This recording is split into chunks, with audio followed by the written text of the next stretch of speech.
You're a physician. You've spent years mastering medicine, but deep down, you know your impact could be bigger. What if you could take your clinical expertise and use it to shape the future of healthcare without leaving medicine behind?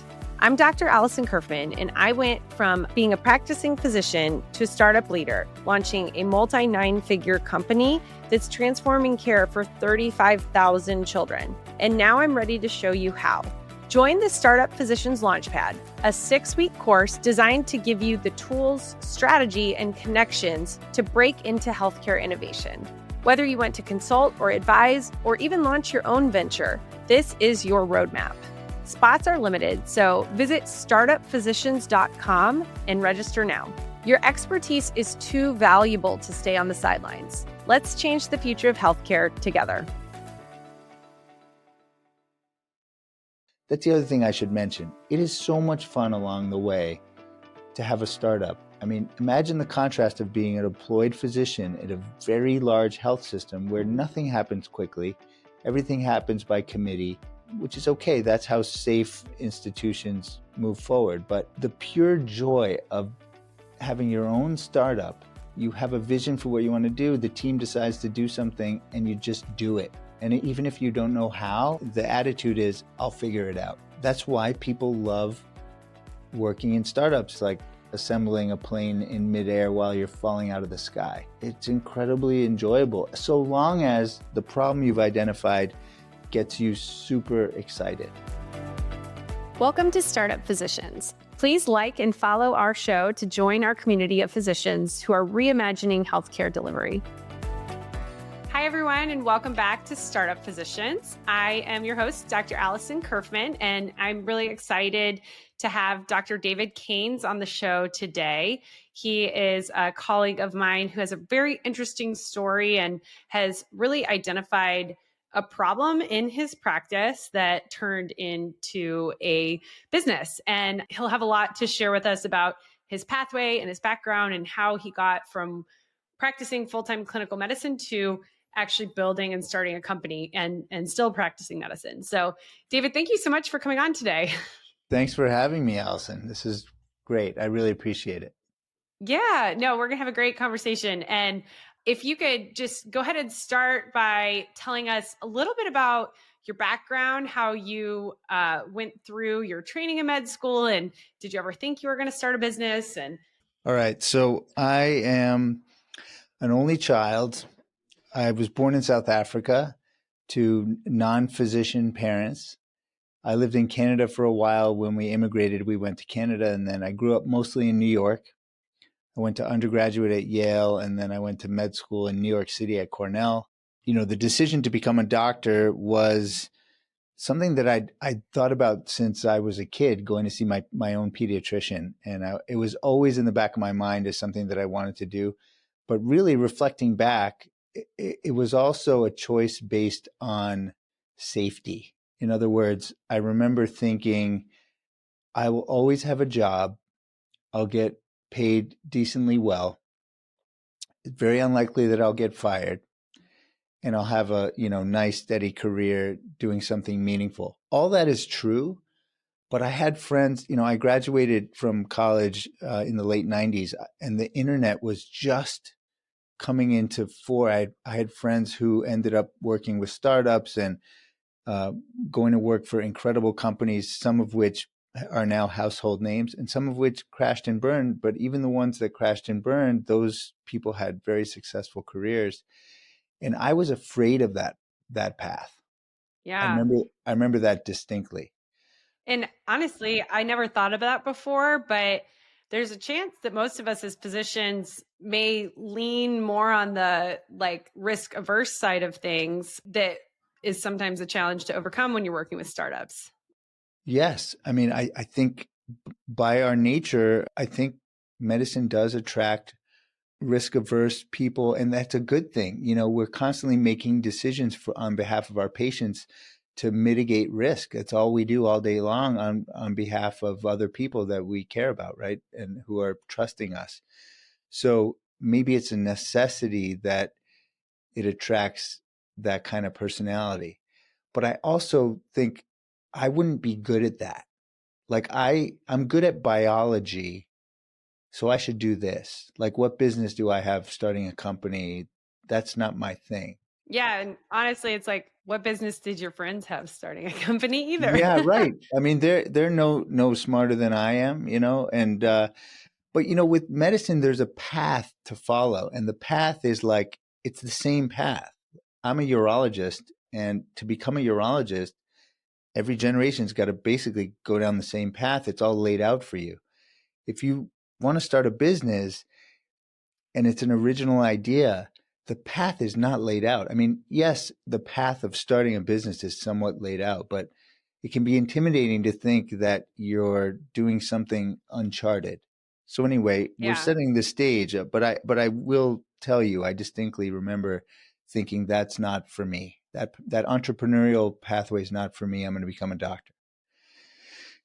And to a great degree, it was the right choice for me. I strongly think that there isn't only one career for each of us. There's probably parallel lives we could have each led that would have led to happiness. And surgery is one of them. I really enjoy being a surgeon. Being in the operating room is a magical thing, and doing really obviously meaningful work. But I got fairly burnt out about 8 years into practice after fellowship. I was feeling disconnected, all the classic signs. Still enjoyed and was very engaged in the operating room.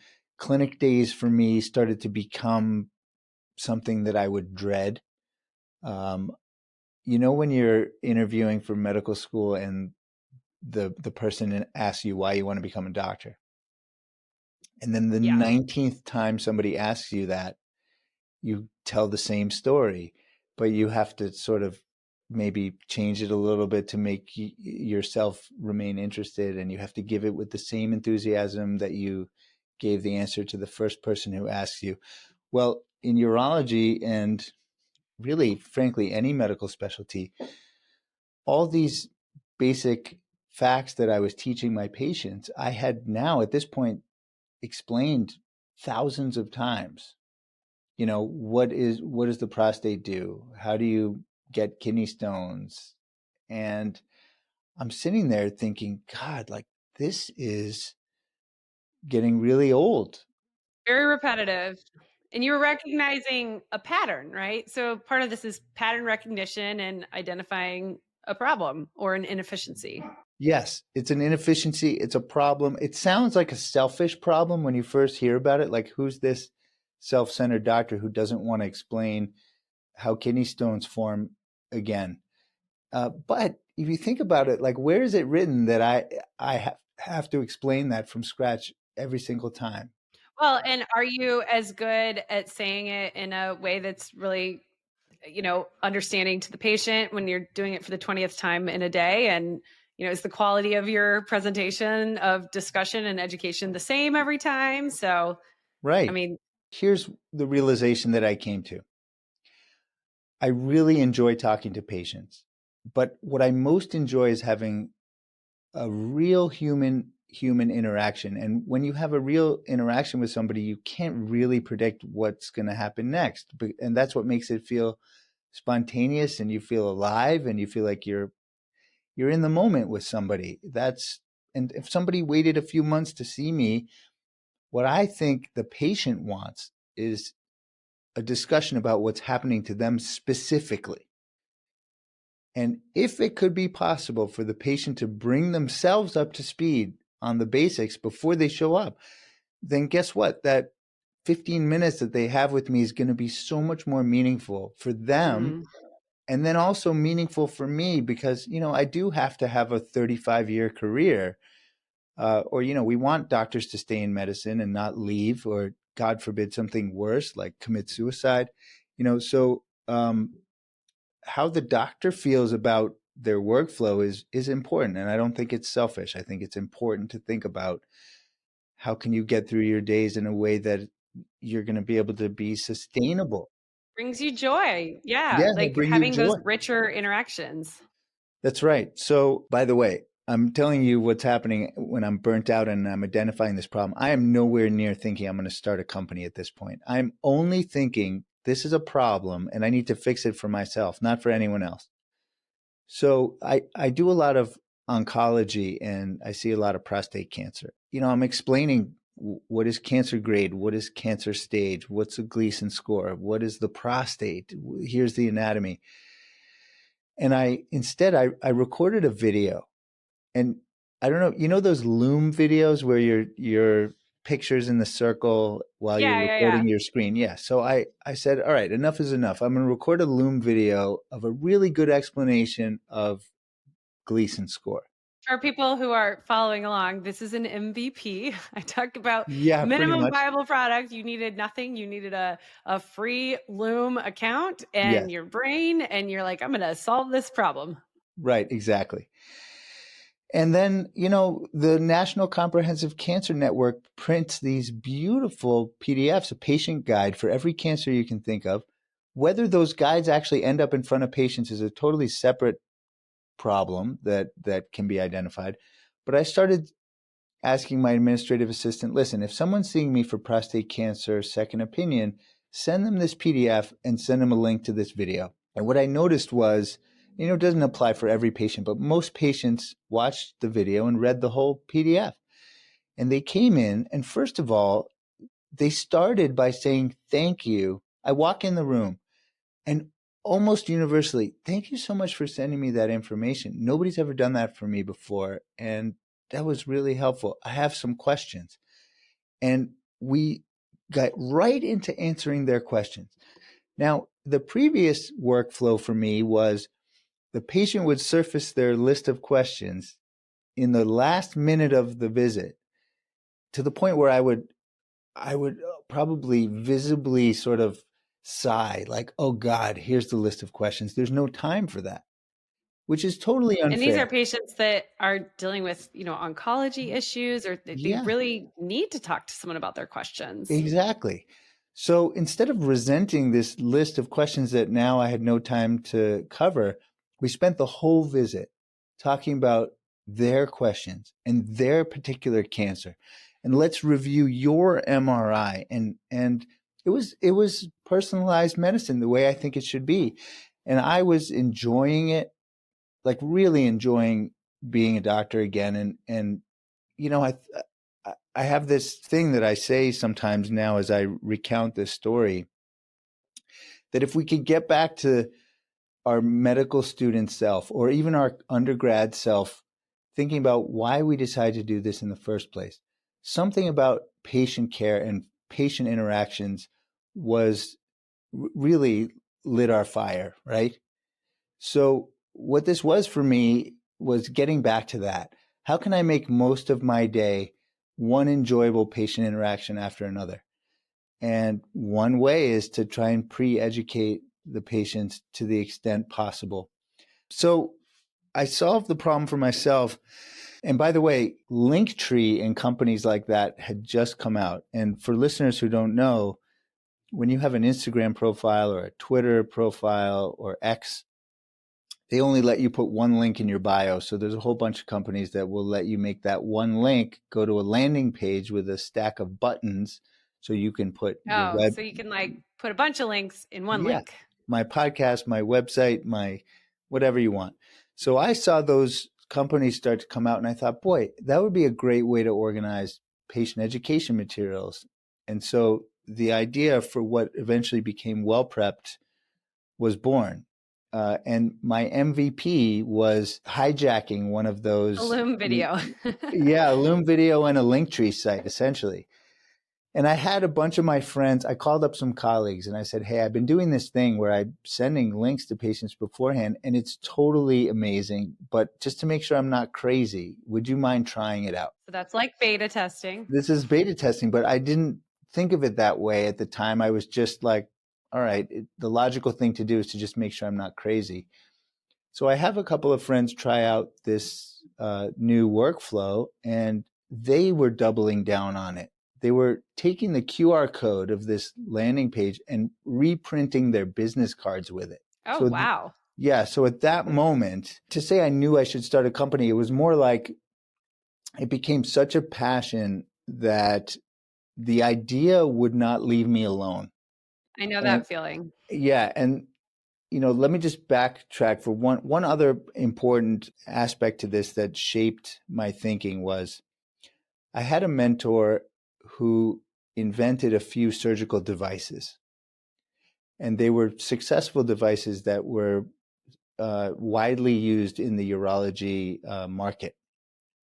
And I really looked up to him. His name is Dr. Roth, and it was because of him that I always thought I was going to invent a surgical device. And his advice to me was, listen, problems that need solving don't just hit you over the head.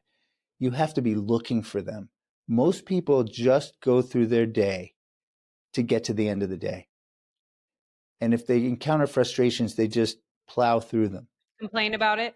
Complain about it. Yeah. You have to have the mindset of looking for problems that need solving. And if you do that, you increase the chance that you'll come up with a good idea. Now, for at least 10 years, I was doing that in the medical or surgical device realm. And I got to be honest, no idea occurred to me. I wish that I also thought about software as another sort of avenue. And doctors deal with software all the time, frustrating electronic health records, prescription systems that don't work properly. We still use fax machines, for God's sakes. And then all the softwares, we build in options to e-fax things because we just can't get the medical system off of fax machines. Right. So what I will say is thank you to Dr. Roth. I did have a mindset of looking for problems that needed to be solved. So my advice, if at this stage of telling you the story for listeners, is you sort of have to be primed to be looking for problems. And if you are, they will occur to you because most other people are just going through their day with blinders on.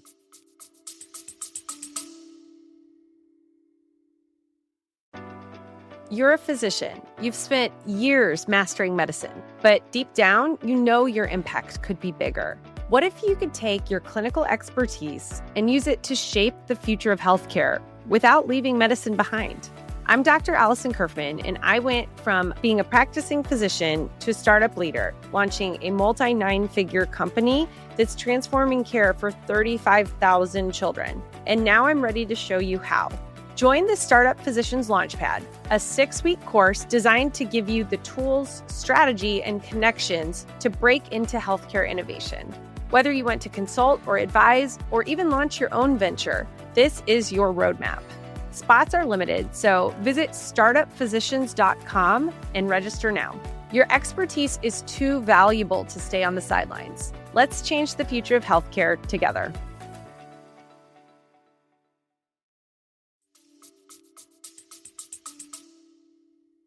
Yeah, and that's actually a question that when I'm doing speaking engagements, a lot of times I start with an audience of physicians to say, like, can you think of a problem in healthcare that affects your patients?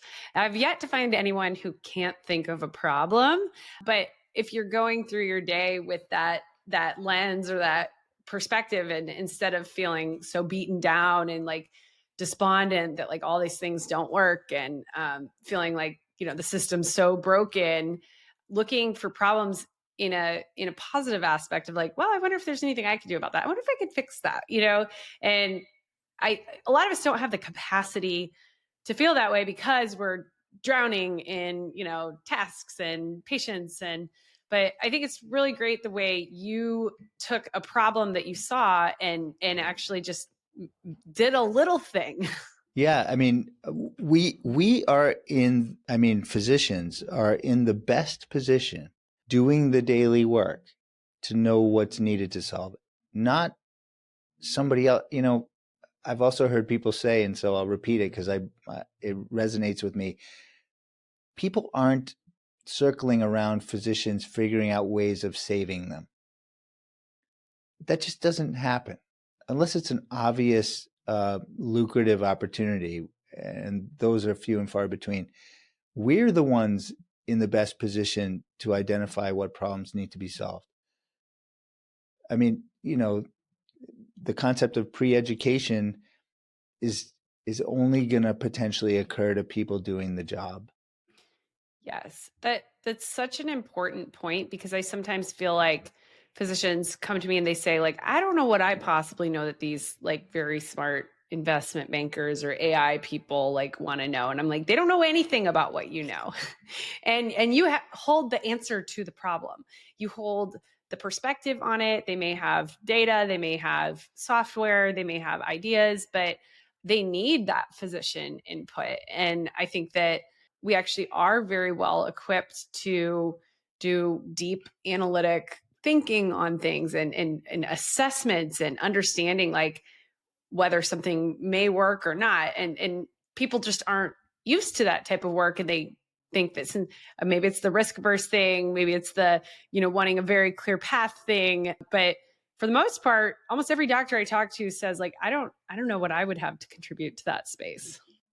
Yeah, it seems almost trite for me to bring up Steve Jobs because he comes up a little bit too often when people talk about entrepreneurship and ideas. But I'm going to, at the risk of being trite, I'm going to bring up one interview that I saw with him that matches up with what you just pointed out. In this interview, he says, when you look around at the world, I'm paraphrasing, but if you look around at the world at all the things that you just consider to be part of the world, the phone you're holding, the plastic water bottle that holds your water, and the computer you use, were all created deliberately by people who are no smarter than you are. And he was the best at this, one of the best, imagining the future before other people can see it. And so it got to the point where it seemed so obvious to me that most doctors should be pulling this lever of pre-educating their patients in order to improve efficiency. Seems obvious. It's not rocket science, but it's facilitated by other technologies that exist in 2025, like SMS texting and QR codes and all those things that now make it possible. But, can you believe if you walk into any doctor's office now and you say, or even the ER, bring me to the place where you keep your handouts. There will be a place, a file cabinet usually, with curled up manila folders with photocopied, and one of them in highlighter says, save the last copy, Like, how could it be that we're still doing that? In the ERs that I work in, you can attach different like licensed content to the discharge instructions, but are those ending up like under the floor, under the seat of their van? Like, is it in the moment, like accessible to them when they are ready to absorb it? And so it sounds like you found some really simple solutions to solve a pervasive issue for your personal clinic, and it not only helped your patients and brought them a new solution, helped the interaction, but it brought you more joy as a clinician. And then you had friends who realized it worked really well too. So at that point, what made you decide to actually pursue this into a business? And did you feel equipped to start your own business? Yeah.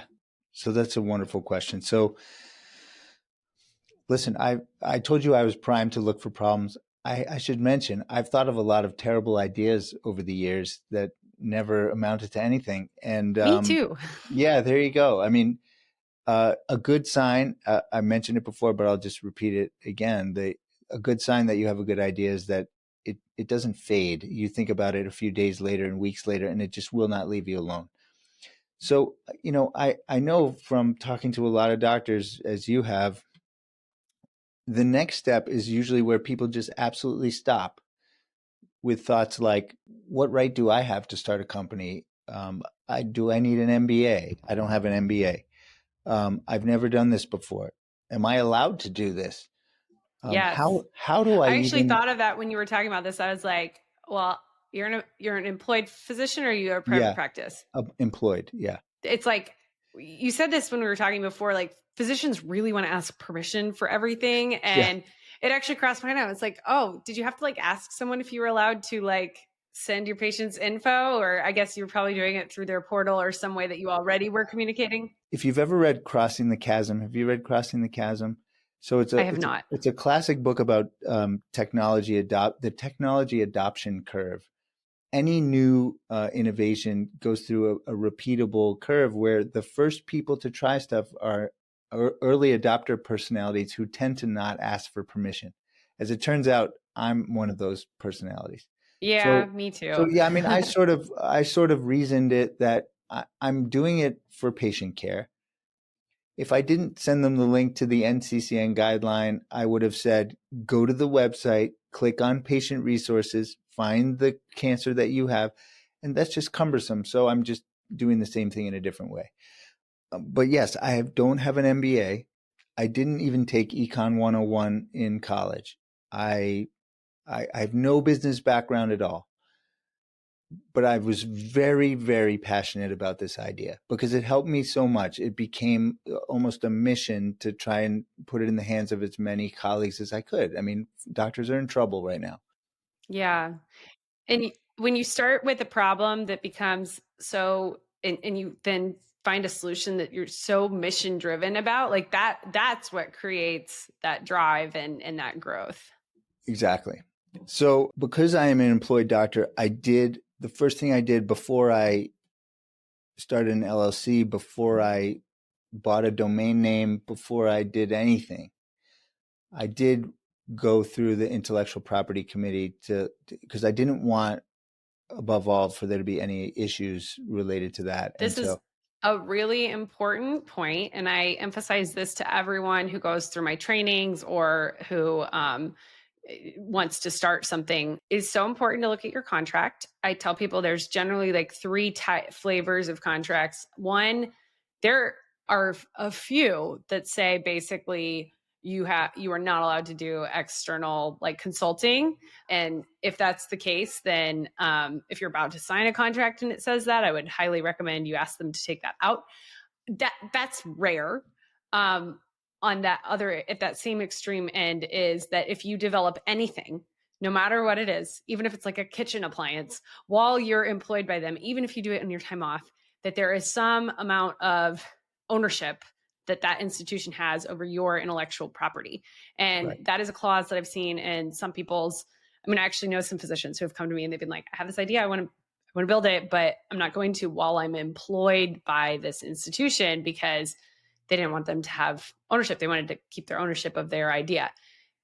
Other contracts, the most common is to say you need to disclose to us what you're working on, and it can't be like competitive. You can't be like, oh, I'm working on building a private urology practice. Yeah, exactly. So it can't be competitive, but you do need to disclose it, but they don't have ownership over it and they don't get a say in whether you do it or not.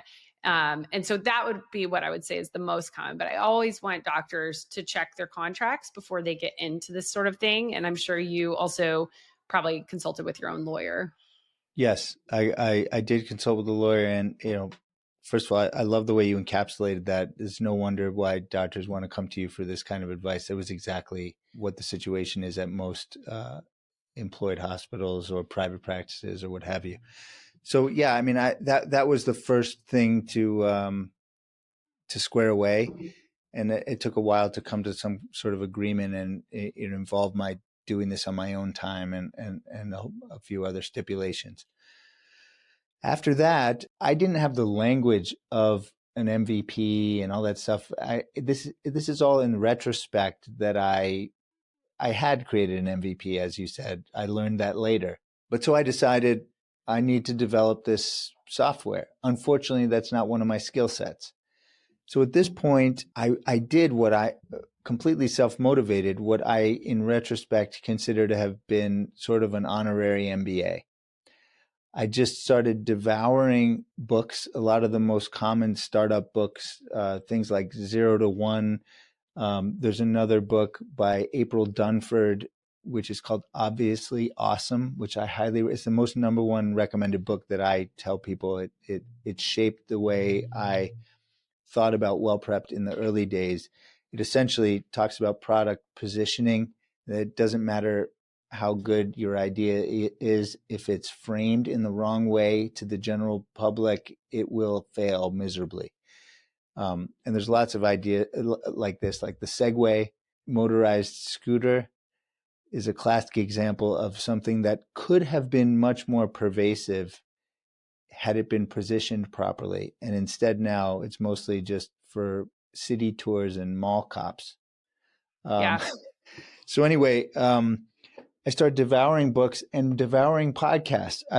As like a crazy person, I listened to podcasts at 3x speed, but with my fairly long commute, I could consume about 3 hours of podcasts in 1 hour. So I went into the software development realm, and it was so enjoyable. And this is one of the things I want to emphasize. Doctors love learning. Yes. And I agree with you that co-developing software has been one of my most favorite things to do in the startup space. It's so much fun. There's nothing quite like coming up with an idea and then seeing that idea actually come to fruition and then shaping it and keeping on iterating it and seeing it used in real life. It's something else. Now, one thing that people don't realize is that even though you might have an app on your phone or something that's like seems pretty simple, software development is extremely expensive because Yes. you have to pay developers, and like every single little feature, every single little click, every button, everything that connects somewhere is developed and then has to be maintained. It's not like you're building one thing that is then good to go forever. So It's how never did done. you navigate Yeah. that? Were you self-funding it or did you fundraise? Yeah. So I started by self-funding, and I made a lot of mistakes. And, it's okay to make mistakes. And people who have MBAs and know what they're doing make mistakes. It's like a series of experiments, and that's fine. Things always look clearer when you recount the story. But the first mistake I made, and I'm sorry if people end up listening to this podcast who I hired, but I hired an agency, a development agency in the US, and they did a great job developing version 1 of the product, but it was the most expensive way for me to do it. And Yes. I just didn't know what I didn't know. And a lot of people take the tack of actually hiring overseas development teams to build something because of the cost. Yes. Now that's a double-edged sword too, because what you really want is a team. It's very rare that you can actually, in software, you can tell people exactly what to build and then they build it. That's not really how it works. You want a team who will help you shape your idea, because guaranteed your first idea of what it should look like is not how it's going to end up being. And you actually want a team that's going to say, no, that idea is not right. Let's try this. And as you said, it's a constant, ever-changing iteration. And if you leave it alone, it starts to get buggy and it breaks. So yeah. And what you're describing is the role of clinical product and product managers. And I'm sure since it was just you probably didn't have necessarily a product manager, but I'm going to be doing some separate episodes with some product managers because I think a lot of people don't understand what clinical product is. yes, my God, you're so right. Now, this was about 3 years ago. I have to say, AI has changed this completely. There are now AI prompt based software development tools. Replit, R-E-P-L-I-T, is one of them. Cursor is another one.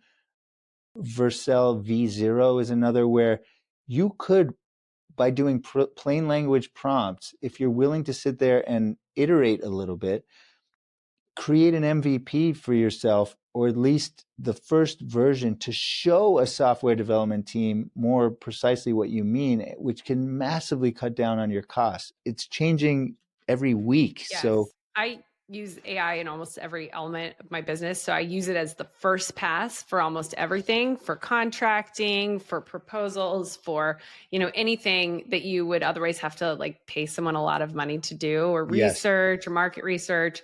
If you use AI as a first pass and then run it by the expert that you're paying a lot of money to, it's a very, very good lean model. yeah, absolutely. So when we first started developing WellPrept, it was pre-ChatGPT. So it's amazing, even though it wasn't that long ago, how the world has changed since then.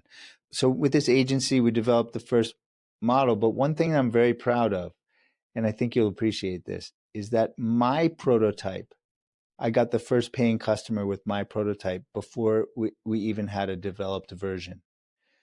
And that was an accident. I didn't know that that's the most often recommended way to go. I mean, you do want to validate an idea It before is. you. Absolutely want an early like pilot opportunity. And I had the opportunity when I was building a complex care program at a hospital system that was funding the program. I had the opportunity to build kind of a model and measure it and publish it. And that was the data that then we used to go build Imagine.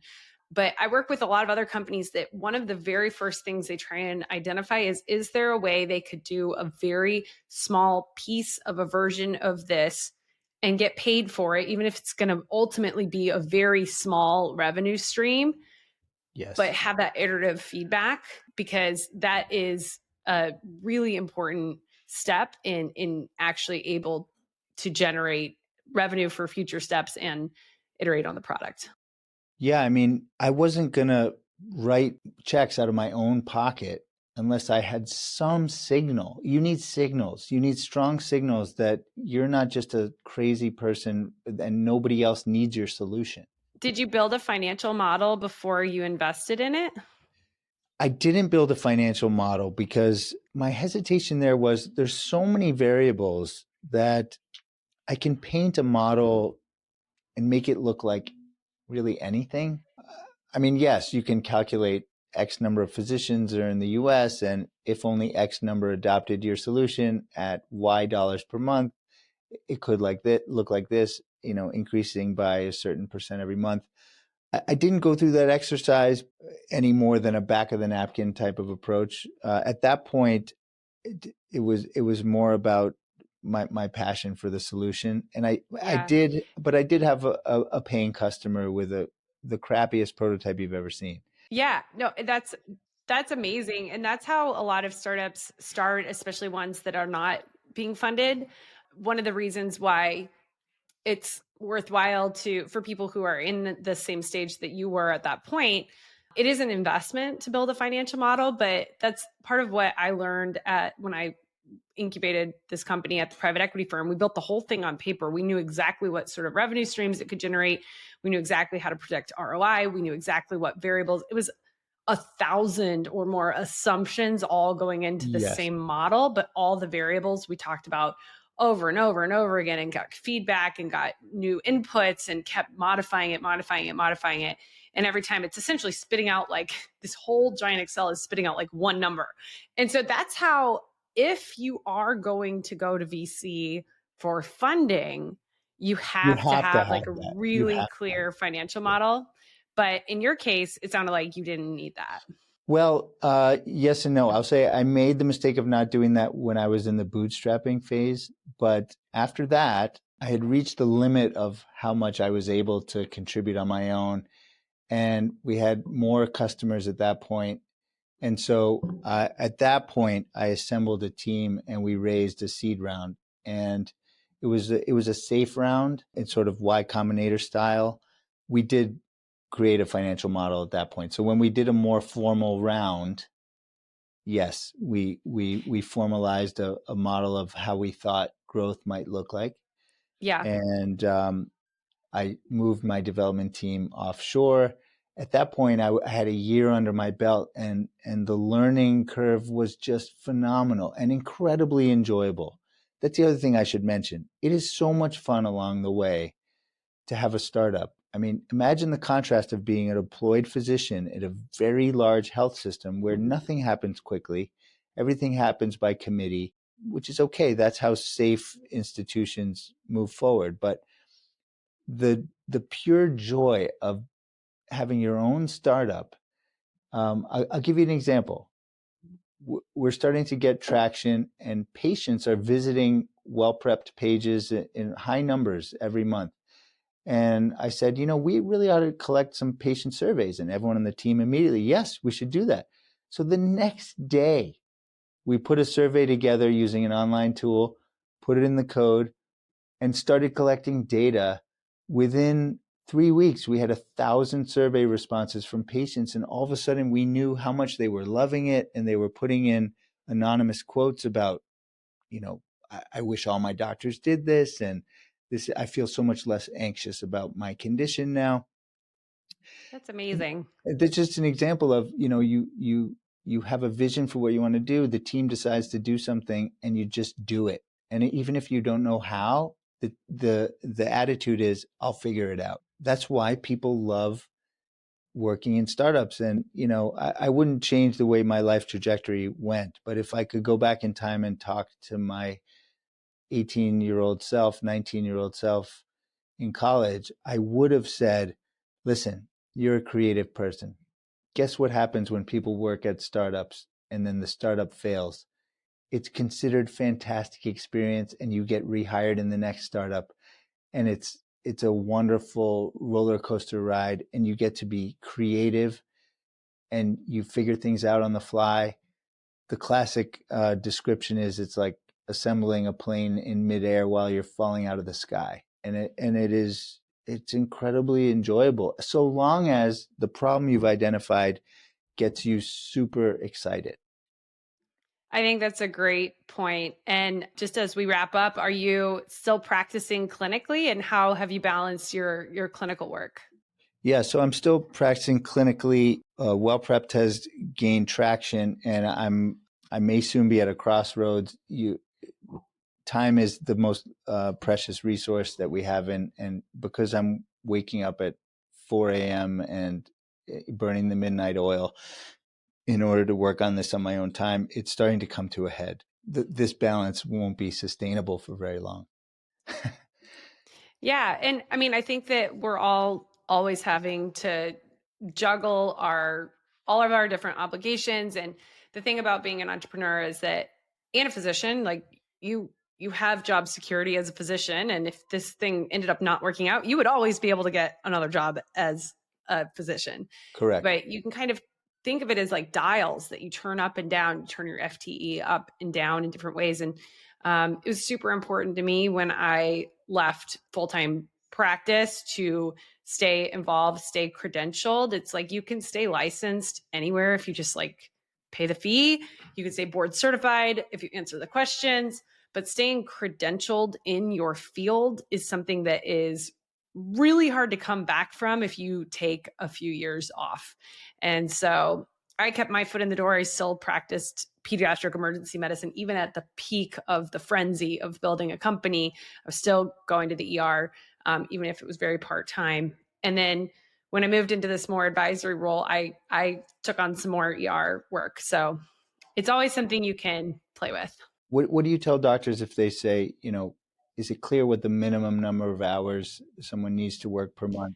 There is no good answer to that. I can't even tell you how many other like doctors and startups I like begged for the answer to that question. I was like, how much do I still need to practice to stay in my field? And for me, it was like I spent 10 years becoming a peds ER doctor. I had no intention of leaving practice, even though I had this great idea that I was pursuing. And for me, it had to do with, keeping up with, I'm in a very, as you are, in a very procedural specialty, making sure that I was keeping up on procedure logs and making sure that I was meeting the requirements for the credentialing at my hospital. And I guess it came to a question when it came time to get credentialed in a new hospital, like, had I been doing enough? And fortunately, I had. And now I'm credentialed at 3 or 4 hospitals. So there's no good answer to that, but I would just tell people, don't quit completely.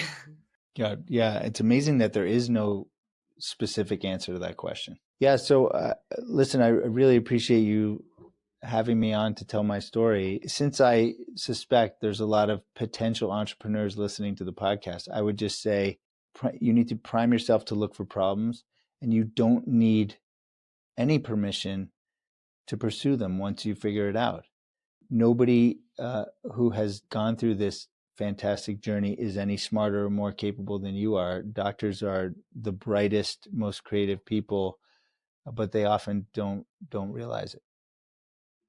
Those are such amazing ending words. And I am so grateful to have had this conversation with you. I feel like the more I've been doing this and trying to connect with other physicians doing interesting things and sharing their stories, I'm so inspired by you and your mindset and the work that you're doing. I'm also incredibly proud of both of us that between us, we have 9 kids and 4 dogs, and no one interrupted this recording. So I have 4 kids, you've got 5, we've got dogs all over the place, and we managed to get through it without anyone barging in. So congratulations to both of us. That's a triumph right there. Yes. Well, thank you again so much. If people want to reach out to you, what's the best way to get a hold of you? On LinkedIn, or is there a better way?